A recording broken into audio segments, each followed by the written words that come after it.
Signore e signori, siete benvenuti nel volo Palermo-Bagheria. Vi auguriamo un felice e duraturo soggiorno nel nostro aeromobile. Durante le 3 ore in volo siamo certi che farete amicizia, imparerete tante cose e magari sbocceranno nuovi amori. Desideriamo richiamare la vostra attenzione su alcune dotazioni di sicurezza di questo aeromobile. Osservate come allacciare, stringere e slacciare le cinture di sicurezza, che potete usare a piacere con jeans e gonne, ma anche direttamente sulla pelle nuda, insieme alle bretelle riposte dietro la tasca dietro la spalliera della poltrona davanti. In caso di necessità a causa di orezzi maleodoranti o problemi intestinali di altri passeggeri, potete usare una maschera d'ossigeno tirandola energicamente verso di voi senza romperla. Portatela sul viso, coprendo naso e bocca e respirate normalmente, evitando così la puzza sgradevole diffusa nell'aria.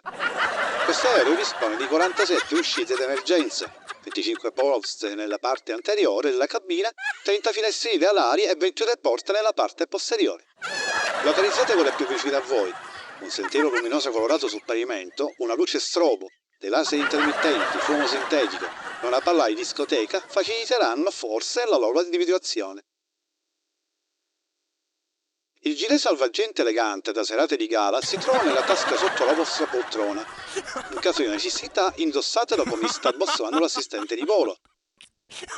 Concentratevi sul gilet senza lasciarvi distrarre dalla nostra assistente. Agganciate le cinte sul davanti e tirate le estremità strette in modo che aderisca bene, quasi a strizzarvi. Tirate il laccio per fare brodo e i beccucci arancioni che sono per figura. Subito dietro, nascosta, c'è la data di scadenza del giubbottino. A questo punto, sorridendo, potete anche farvi un selfie per gli amici. Oppure potrete darvi un video ciondolando su e giù le braccia a penzoloni come un brioso dandy sorridente che si sta al sollazzo. Vi abbiamo fornito, in caso fosse necessario, un piccolo piano illustrato con tutte le istruzioni per pilotare l'aeromobile.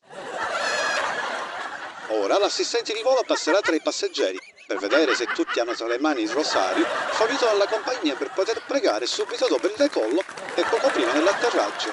Belgian Airlines si ringrazia per l'attenzione e vi augura un piacevole permanenza a bordo.